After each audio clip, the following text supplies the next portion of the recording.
Imagine spending years perfecting your craft and legally immigrating, only to end up sleeping in a parked car on these freezing streets in Dunedin. This is the reality for Rahul. He trained as a chef in Kerala, India, before stepping into the intense culinary environments of the Middle East. He spent years working in top-tier kitchens across Dubai and Bahrain. He arrived in New Zealand with a highly specialized skill set, far removed from an entry-level worker. In 2024, he secured an accredited employer work visa. On paper, this specific visa is designed to offer peace of mind, promising guaranteed working hours and a stable income to ease the transition for skilled migrants. But a promise on paper requires actual enforcement. While the rules mandate minimum hours, no one was checking to see if employers were actually providing them.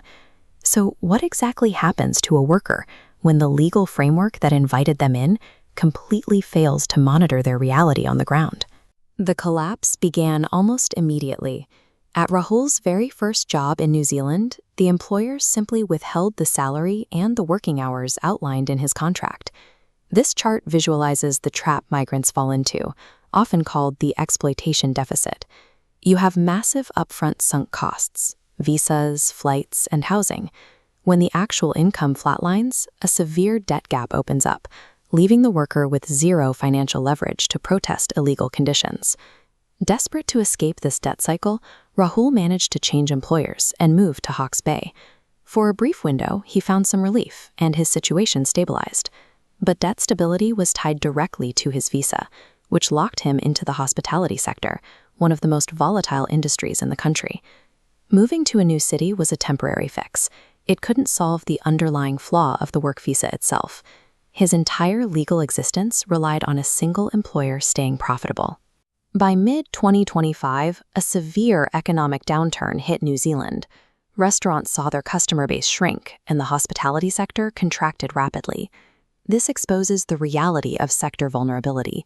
When jobs disappear, tethered migrant workers are usually the first ones let go because they cost more to maintain under strict visa compliance rules.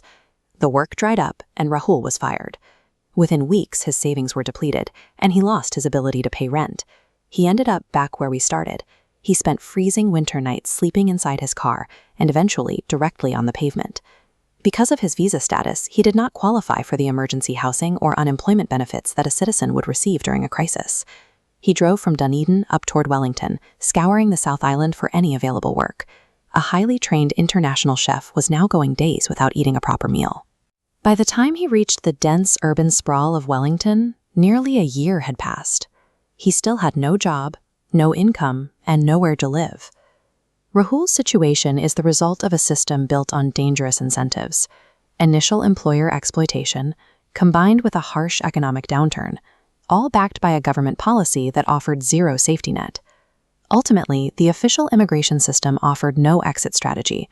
The only help came from the local community. Social organizations and local residents, including people like Bhumit Patel, stepped in to provide the basic food and shelter that the state would not. With their help, he finally arranged a flight home. On April 1, 2026, Rahul left New Zealand for India. He didn't return with the savings or the international success he had planned for. He left with pure exhaustion. This leaves us with pressing questions for the agencies issuing these visas. Are working conditions actually being monitored? And are incoming workers receiving accurate warnings about the true risks? At WebFit News, we focus on stories like this because migration is a human experience, often reduced to a line item on an economic report. Knowing the reality is the best form of protection.